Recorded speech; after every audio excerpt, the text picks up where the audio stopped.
Hello అండి. Welcome back to our channel Siri story time. ఈరోజు చెప్పుకోబోయే కథ దరికి రావా చెల్లి. కథలోకి వెళ్ళిపోయే ముందు తప్పకుండా లైక్ చేసి కామెంట్స్ ఇచ్చి సబ్స్క్రైబ్ చేసుకోండి ఫ్రెండ్స్. ఇక కాల్సిన ముందుకు అదేంటో చూసేద్దామా. దరికి రావా చెల్లి 41 ఎపిసోడ్. అపర్ణ ఆర్య చేసే పనికి ఆర్య చేతుల్లో ఊపిరాడక ఒడ్డున పడ్డ చేప పిల్లల కొట్టుకుంటుంటే ఆర్య అపర్ణ మీద నుంచి లేచాడు. ఆర్య అలా లేవగానే పైకి లేచి ఊపిరి తీసుకుంది అపర్ణ. అపర్ణ ఆర్య వైపు సీరియస్గా చూసి, ఉదయం నుంచి ఎన్నిసార్లు పెడతారు అని సీరియస్గా అడిగింది. ఏం చేయమంటావు అమ్ముడు, మళ్ళీ మళ్ళీ నీ ఎదరాల తీయదని కావాలని మనసు ఒకటే బాధ పెడుతుంది. నీ ఎదరాల తేనె కన్నా తీయగా ఎలా ఉన్నాయి అమ్ముడు అన్నాడు. మాటలతో నన్ను మభ్యపెట్టి చిన్నగా మళ్ళీ దగ్గరకు వస్తున్నారేంటి అంటూ కళ్ళు ఎగరేసింది అపర్ణ. ఏం చేస్తానమ్ముడు, తుఫాను బాధితులకు అప్పుడప్పుడు పులిహార ప్యాకెట్లు దొరికినట్లు నువ్వు నాకు దొరుకుతున్నావు. దొరికినప్పుడే ఏం చేయాలనుకుంటే అది చెయ్యాలి అని అపర్ణ దగ్గరకు వచ్చాడు ఆర్య. అంటే ఏంటి, నేను పులిహోర ప్యాకెట్నా అని బుంగముద్దు పెట్టి కూర్చుంది అపర్ణ. మన అమ్మడు అలా బుంగముద్దు పెడితే మన ఆర్య ఏం చేస్తాడు మీ అందరికీ తెలుసు కాబట్టి నేను ప్రత్యేకంగా రాయనక్కర్లేదనుకుంటా. మన ఆర్య ఏం చేస్తున్నాడు మీరు ఊహించుకోండి అబ్బా. ఆ భార్య గారు అంటూ ఒక తోపు తోసింది. పాపం తోసింది కానీ ఆర్య ఒక్కించి కూడా కదలలేదు. అయినా ఆర్య వదలాలి అన్నప్పుడే వదులుతాడు. ఆ విషయం మన అమ్మడికి తెలియదు. ఆర్యను నెట్టి నెట్టి నా వల్ల కాదబ్బా. అయినా తేనే కావాలనుకుంటే కిచెన్లో బోలెడు దొరుకుతుంది కదా, నా పెదాల్లో తాగాల అని మనసులో అనుకుంది. నీ ఎదరాల్లో ఉన్న తీయదని ఆ తేనెలో ఉండదమ్మడు అంటూ ముద్దు పెట్టి లేచాడు. అపర్ణ లేవకుండా అలానే పడుకొని, ఈరోజు ఏమైంది ఆర్య గారు, అసలు మాట వినటం లేదు. ఈరోజు తెగ ముద్దిచ్చేస్తున్నావు అమ్ముడు, అందుకని ఇలా చేస్తారా అంటూ లిఫ్ట్ చూపించింది. అక్కడక్కడ ఎర్రగా అయిపోయి ఉన్నాయి. సారీ అమ్ముడు, తెలియలేదు అంటూ అక్కడ ముద్దు పెడుతూ నొప్పిగా ఉందా అని అడిగాడు. నొప్పి ఉంది కానీ మీరిచ్చిన తీపి గుర్తులు కదా, నొప్పి కూడా తీయగానే ఉంది. అపర్ణను కౌగిలించుకొని, అమ్మడు నేను తెలియక ఏమైనా తప్పు చేసినా నన్ను వదిలి వెళ్ళకు. నువ్వు లేకపోతే నేను పిచ్చివాణ్ణైపోతాను. ఆర్య గారు మీరు ఎందుకు తప్పు చేస్తారు, మీరు ఎప్పుడు అలా చేయరు. మీరేం చేసినా మిమ్మల్ని వదిలి నేను ఎక్కడికి వెళ్ళను అని ఆర్యను కౌగిలించుకుంది అపర్ణ. అంజు వచ్చి డోర్ కొట్టి అప్పు లంచ్కి రమ్మంటున్నారు అని చెప్పి వెళ్ళింది. ఆర్య గారు భోజనం అంట, వెళ్దాం రండి అన్నది. నాకు భోజనం వద్దే వద్దు, నాకు ఇలానే బాగుంది అంటూ అపర్ణను ఇంకా గట్టిగా కౌగిలించుకున్నాడు ఆర్య. భోజనం వద్దంటే ఎలా ఆర్య గారు, వెళ్దాం పదండి అన్నది. ఆర్య అపర్ణను వదిలి సరే పద వెళ్దాం అన్నాడు. ఏంటి ఇలానా, వెళ్ళి ఫేస్ వాష్ చేసుకొని రండి అన్నాను.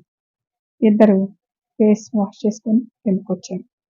లక్ష్మి సుజాత వడ్డిస్తుంటే మిగిలిన వాళ్ళు కూర్చున్నారు.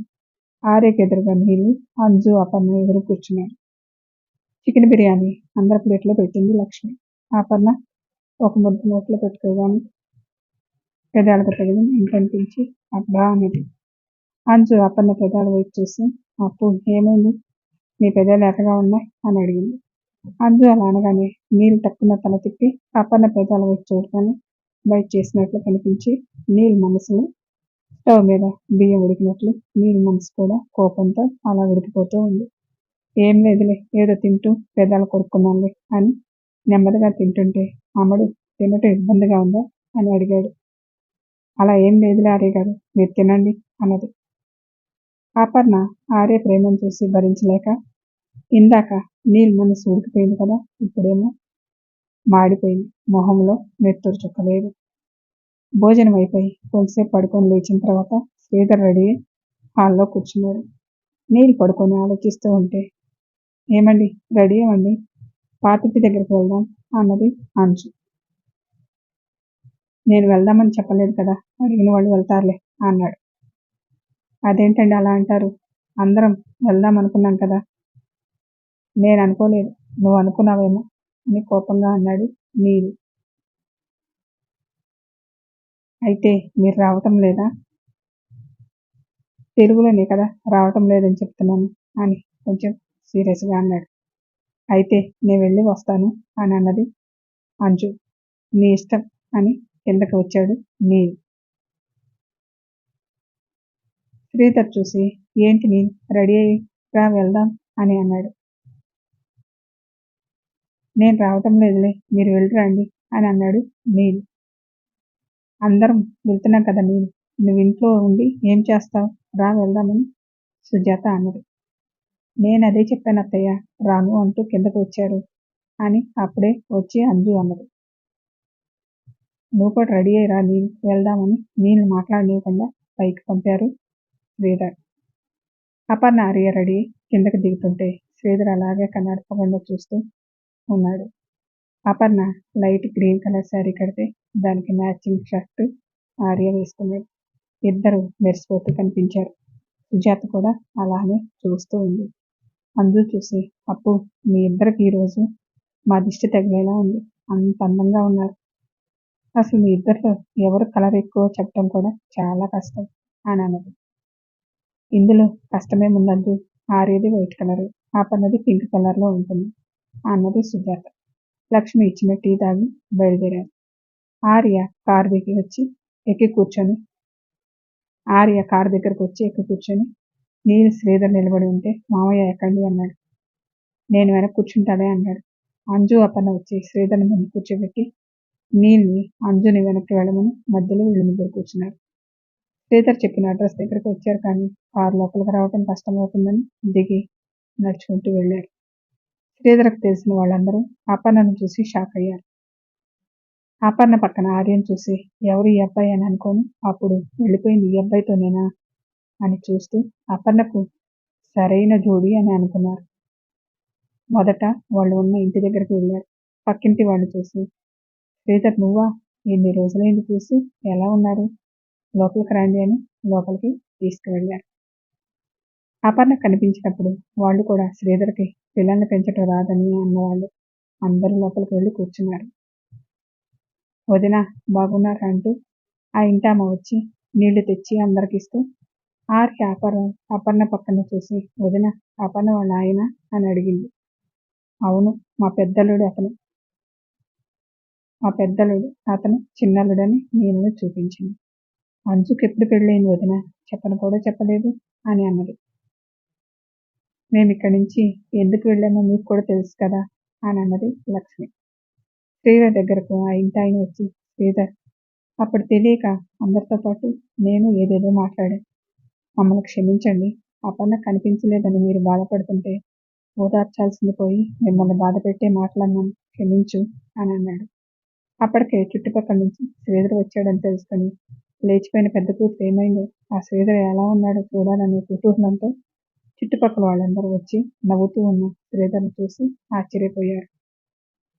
శ్రీధర్ పక్కన నవ్వుతూ అందరినీ చూస్తున్న ఆర్యను చూసి ఎవర్రా అతను, చూస్తుంటే ఎవరో బాగా డబ్బున్న అబ్బాయిలా ఉన్నాడు, శ్రీధర్కి ఏమవుతారు అని అనుకుంటూ అపర్ణను చూసి షాక్ అయి ఈ అమ్మాయినే కదా లేచిపోయింది అంటే మళ్ళీ ఇంటికి వచ్చేసారా, అయితే శ్రీధర్ పక్కన కూర్చుంది అల్లుడే ఉంటాడు అనుకుంటా, మీ అబ్బాయి చూడటానికి బాగున్నాడు, మొత్తానికి శ్రీధర్కి డబ్బున్న అల్లుడే దొరికాడు అని మీరు చూసి ఈయన మొహం ఏంటి అలా పెట్టి కూర్చున్నాడు అని అనుకుంటూ వచ్చి ఒక్కొక్కరు శ్రీధర్ని పలకరిస్తూ వెళ్ళిపోయిన అమ్మాయి తిరిగి వచ్చింది అనుకుంటా శ్రీధర్ అన్నారు. అందరూ వచ్చేసరికి ఆడవాళ్ళందరూ లోపలికి వెళ్ళారు. ఆర్యకి చెప్పి అపాడు కూడా లోపలికి వెళ్ళింది. మీ అల్లుడు చాలా బాగున్నాడు, మీ అమ్మాయి లేచిపోయినా డబ్బున్న అల్లుడినే తీసుకువచ్చిందిలే అని అన్నారు. వాళ్ళందరూ అలా అనగానే ఇంతకుముందు అపర్ణ కనిపించటం లేదు అన్నవన్నీ గుర్తుకు వచ్చాయి శ్రీధర్కి. ఈడు వచ్చిన కూతురికి పెళ్లి చేయకపోతే పేపర్ వాడితోనో పాలవాడితోనో లేచిపోతారు అని ఎగతాళిగా అన్నవన్నీ గుర్తుకి వచ్చాయి.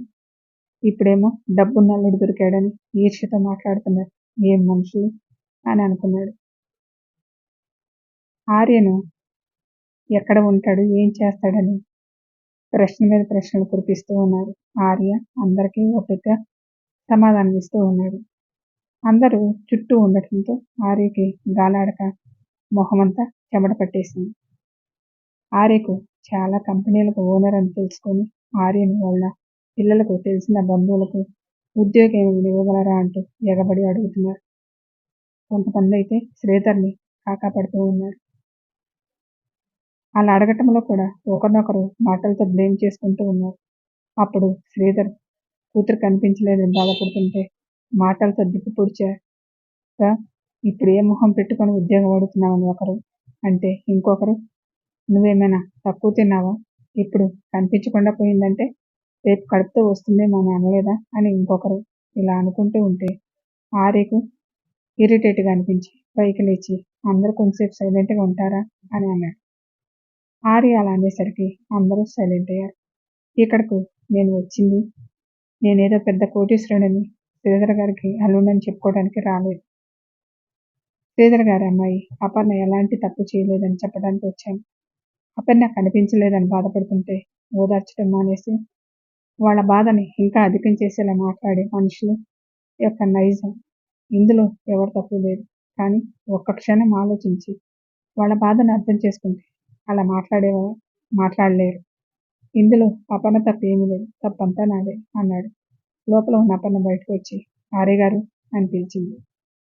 నన్ను చెప్పనివ్వు అని నేను అపర్ణను మా ఆఫీస్లో చూశాను. చూసిన మొదటి చూపులోనే ప్రేమించాను అని చెప్తుంటే బలవంతంగా తాళి కట్టానని చెప్తాడేమని టెన్షన్ పడుతూ చూస్తూ ఉంది అపర్ణ. Story continue. మళ్ళీ నెక్స్ట్ ఎపిసోడ్లో కలుసుకుందాం. Thank you.